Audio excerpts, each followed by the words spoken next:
انف از انف، مختصر فیصلہ ہی کیا کم تھا جو آج ایک قیامت ہم پر یہ تفصیلی فیصلہ جاری کر کے ڈھا دی گئی۔ یہ فیصلہ کیسا فیصلہ، کیسی عدالتیں اور یہ کیسے ججز کیا فیصلہ دیا جو نہ ہمارے آئین کے مطابق، جس میں نہ انسانیت کو ملحوظ خاطر رکھا گیا، اور سب سے بڑھ کر اس میں ہمارے اسلامی اصولوں تک سے روگردانی کر دی گئی۔ مجھے شرم آ رہی ہے یہ کہتے ہوئے کہ ہم ایک اسلامی ملک میں رہنے والے مسلمان ہونے کا دعویٰ تو کرتے ہیں، لیکن یہ ہمارے ججز حضرات یہ اس طرح کے فیصلے دے کر یہ کس کا ایجنڈا پورا کر رہے ہیں، یہ ان کے پیچھے کون ہے، یہ آج سوال میں آپ لوگوں کے سامنے رکھ رہا ہوں۔ ان جج صاحب جنہوں نے یہ فیصلہ لکھا، خاص طور پہ میں ذکر کرنا چاہوں گا chief justice Peshawar high court justice Waqar Ahmad Seth صاحب۔ کیا سیٹھ ہیں، کیا ان کا حاتم طائی والا انداز ہے، آپ دیکھیے تو صحیح ان کے فیصلے۔ انہوں نے 200 کے قریب پی ٹی ایم اور ٹی ٹی پی کے دہشت گردوں کو، غداروں کو چھوڑا اور وہ واپس افغانستان میں جا کر پھر ہمارے ملک کے خلاف ایکٹیو ہوئے ہیں۔ انہوں نے 68 دہشت گرد جن پر میرے فوجی جوانوں کو ذبح کرنے کا، جن کو پر میرے پیارے پاکستانیوں کے جسم کے پرخچے اڑانے کا، جن پر میری ماؤں بہنوں کو بیوہ کرنے کا الزام تھا، انہوں نے بیک جنبش قلم ان کی سزائیں معاف کر دیں۔ وہ تو بھلا ہو ہماری فوج کا کہ وہ پہنچی سپریم کورٹ میں، اور خدا کا شکر ہے کہ سپریم کورٹ نے بھی اس وقت ہوش کے ناخن لیے اور اس پر عمل درآمد رکوا دیا، ورنہ وہ سب 68 کے 68 دہشت گرد پھر سے آزاد ہو جاتے۔ یہ وہ سیٹھ صاحب ہیں جن کو سیٹھ نہیں بلکہ پی ٹی ایم اور ٹی ٹی پی کے حلقوں میں مسیحا کے نام سے پہچانا جاتا ہے۔ یہ وہ مسیحا ہیں جنہوں نے آج ایک اس شخص کا جو اس وقت ہسپتال میں، دبئی کے ہسپتال میں زندگی اور موت کی کشمکش میں مبتلا ہے، اس کو انہوں نے یہ کون سی مردانگی، یہ کون سا قانون اور یہ کون سا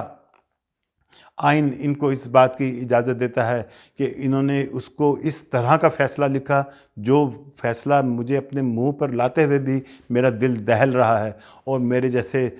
لاکھوں کروڑوں پاکستانی اس وقت سراپے احتجاج بنے ہوئے ہیں۔ میں چاہوں گا کہ اس وقت میں اپیل کروں گا اپنی ملک کی ایجنسیوں سے کہ وہ خدارہ ان لوگوں کے اصل چہرے ہمارے سامنے لائیں۔ آپ ذرا اپلائی کر کے دیکھیں یو ایس یا یو کے کی ایمبیسی میں ویزے کے لیے، وہ آپ سے پوچھتے ہیں کہ کیا آپ کو کوئی کسی طرح کی کنوکشن تو نہیں ہوئی، کیا آپ کو کسی طرح کی کوئی پینلٹیز وغیرہ تو نہیں لگیں، اور اگر آپ اس کا جواب مثبت دیتے ہیں تو پھر وہ آپ کے ویزے کے اپلیکیشن کے اوپر ایک کراس لگا دیتے ہیں اور آپ کا ویزا ریفیوز کر دیا جاتا ہے۔ لیکن واہ رے نظام، واہ رے ہمارے گورے اور آقاؤ کہ تم ہمارے جیلوں سے نکلے ہوئے لوگوں کے لیے تمہارے در ہر وقت کھلے ہیں۔ سابقہ جو چیف جسٹس افتخار چودھری صاحب ہیں، ہمارے ایک اور سابقہ چیف جسٹس ثاقب نثار صاحب ہیں، ہر طرح سے ان کو اکوموڈیٹ کر رہے ہیں، اور اب ہمارے ایک اور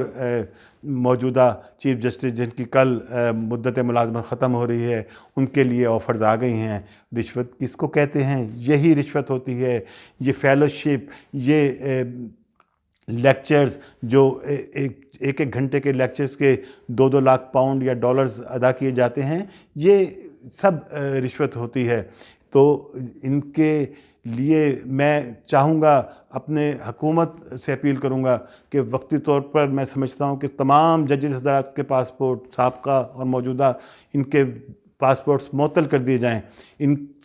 چیزوں کے پیچھے دیکھا جائے، اس کو کنگالا جائے کہ اس سازش کے پیچھے کون ہے، اور ان چہروں کو عوام کے سامنے لایا جائے۔ موجودہ جو چیف جسٹس ہیں ان کے بارے میں یہ سننے میں آ رہا ہے کہ ان کو کیمبرج اور ہارورڈ میں فیلوشپ آفر ہوئی ہے اور وہ ریٹائرمنٹ کے بعد ادھر چلے جائیں گے۔ نہیں، یہ کسی بھی طرح قابل قبول کم از کم میں سمجھتا ہوں کہ ہم عوام کو بالکل نہیں ہے کہ ایک آدمی جو اس طرح کے حساس عہدوں پر رہا ہو، اب وہ اس کو ہم باہر کے ملکوں ان کے حوالے کر دیں کہ وہ وہاں پر بیٹھ کر پھر ہمارے ملک کے خلاف جو سازشیں بنی جاتی ہیں اس کا وہ ایک حصہ بننے کے لیے اس کو چھوڑ دیا جائے۔ نہیں، میں حکومت سے اپیل کروں گا کہ خدا را ان لوگوں کے پاسپورٹس وغیرہ جب تک اس معاملے کی مکمل چھان بین نہ ہو جائے اس وقت تک ان لوگوں کے پاسپورٹ، ہمارے تمام ججز حضرات موجودہ اور سابقہ کے پاسپورٹس معطل کر دیے جائیں۔ اور جو اس وقت ہمارے ججز حضرات باہر بیٹھے ہوئے ہیں، خاص طور پر میں نے جو نام لیے 2 سابقہ چیف جسٹس حضرات کا، ان کو کسی بھی طرح ان ممالک کے اوپر سفارتی دباؤ ڈال کر ان کو بھی ملک میں واپس لایا جائے اور ان سے مکمل تفتیش کی جائے کہ یہ ہمارے ملک میں کون یہ انارکی پھیلا رہا ہے، کون چاہ رہا ہے کہ ہمارے اداروں کے درمیان تصادم ہو، کون ہماری فوج اور ہماری ایجنسیز کے پیچھے ہے۔ سب لوگ، کیا آپ جانتے نہیں کہ ہماری فوج اور ہماری ایجنسیز اس وقت کس مشکل وقت کا سامنا کر رہی ہیں؟ دشمن ہمارے نے ہمیں چاروں طرف سے گھیر رکھا ہے۔ آپ کیا چاہتے ہیں کہ آپ کا حال بھی لیبیا، شام، عراق یا افغانستان جیسا ہو جائے؟ خدا را ہوش کے ناخن لیجئے، ان لوگوں کو ان کا محاسبہ کیجئے جو لوگ میڈیا کے اوپر آ کر یا اخباری کالم کے ذریعے یا اور دوسرے وسائل استعمال کر کر آپ کو اپنی فوج اور اپنی ایجنسیز کے بارے میں غلط پروپیگنڈا پھیلا رہے ہیں۔ جس طرح بھی آپ سے ممکن ہو سکتا ہے زبان کے ذریعے، قلم کے ذریعے ان کو آپ روکیں، اور جب اس طرح کے لوگوں کو جو اس طرح کے فیصلے لکھتے ہیں ان کو کیا آپ کو نہیں معلوم کہ یہ جب پاکستان میں جب ان کے اوپر ریفرنسز دائر اگر اس طرح کے ججز کے بارے میں ہوں گے تو یہ فوراً یہاں پر آ کر یورپ میں یا کسی اور امریکہ یا یو کے میں جا کر ان کو کیا پولیٹیکل اسائلم نہیں مل جائے گی؟ اگر یہ کسی کو پھانسی کا حکم دیں تو اور اس کے بعد یہ اس چیز کے لیے یہاں پر آ کر سیاسی پناہ لے تو وہ جائز ہے، لیکن جب ویسے ہمارے اوپر پابندیاں لگا دی جاتی ہیں، ہمارے عدالتوں کے فیصلوں کے بارے میں کہا جاتا ہے کہ آپ کی عدالتیں پھانسی کی سزائیں دیتی ہیں تو اس لیے ہم آپ کو یہ رعایت نہیں دے سکتے، ہم آپ کو یہ رعایت نہیں دے سکتے، لیکن جو لوگ ان پھانسیوں کے حکم دیتے ہیں اور وہ بھی ان لوگوں کے خلاف جن کو نہ آپ نے فیئر ٹرائل کا موقع دیا، اور اگر ان سے کوئی آئین کی خلاف ورزی ہوئی بھی تو اس وقت جب یہ جس زمانے میں کی بات جس وقت کی بات کی جاتی ہے 2007 کی، تو کیا اس وقت آئین میں وہ شک موجود تھی؟ یا یہ شک کس کو نہیں پتا کہ 2010 میں ایمرجنسی کو ایک سنگین غداری کے جرم میں کنورٹ کیا گیا؟ تو یہ اس میں کیا نظر نہیں آتا کہ یہ اس میں ذاتی جو مخاصمت ہے وہ اس میں کیا نظر نہیں آ رہی؟ تو میں اپیل کروں گا اپنے اداروں سے، اپنی حکومت سے کہ اس سازش کو ضرور بے نقاب کیا جائے، اس کے اوپر کوئی کمیشن اس کے اوپر بنایا جائے، اور جب تک وہ کمیشن اپنی فائنڈنگز مکمل طور پر نہیں دیتا تمام جو بھی ججز حضرات ہیں ان کو ان کے پاسپورٹس معطل کر دیے جائیں، اور اس کا مکمل طور پر اس کی تفتیش کر کے اور اس کا جو بھی نتیجہ ہو عوام کے سامنے وہ چہرے بے نقاب کرنے چاہیے۔ جو ہماری فوج نے، ہماری ایجنسیز نے جو اتنی مشکل سے ایک ملک میں امن و امان قائم کیا ہے وہ اس کے در پہ ہیں اس امن و امان کو تہ و بالا کرنے کے۔ خدا ہمارا حامی و ناصر ہو۔ پاکستان زندہ باد۔